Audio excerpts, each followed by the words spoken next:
মাছ কাটা হয়ে গেছে, নিয়ে এসছি ঘরে। এখানে নিয়েছি নুন, হলুদ, লঙ্কা। এবারে ধরিয়ে দেবো উনান, বসিয়ে দিয়েছি চাটু। চাটু গরম হতে হতে মেখে নেব মাছ। এখানে মশলাটা প্রথমে মিলিয়ে নেব।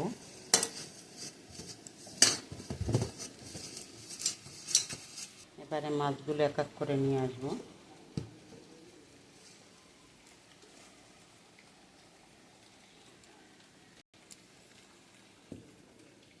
এবার মিলিয়ে নেব মাছের সঙ্গে মশলা।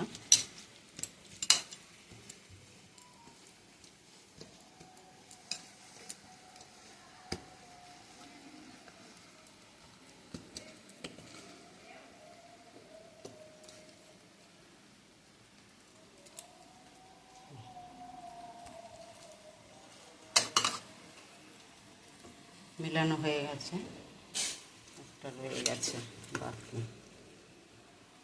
এবার ঠিক আছে, মাছ মাখা হয়ে গেছে, চাটু গরম হয়ে গেছে। দিয়ে দেবো সরিষার তেল। সরিষার তেলে কিন্তু মাছ ভাজা ভালো হয়, ইলিশ মাছ। তেল গরম হয়ে গেছে, এবারে এক এক করে করে দিয়ে দেবো। প্রথমে আমি ডিমওয়ালা মাছ ভাজবো।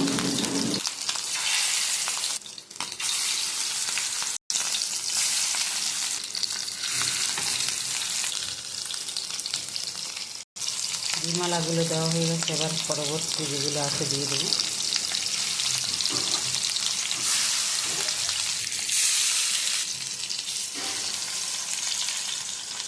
আরও যে মাছগুলো আছে থালায় করে মেখে নেব। এবারে দেবো মাছ উল্টে, এখনো হয়নি ভালো, এত হোক।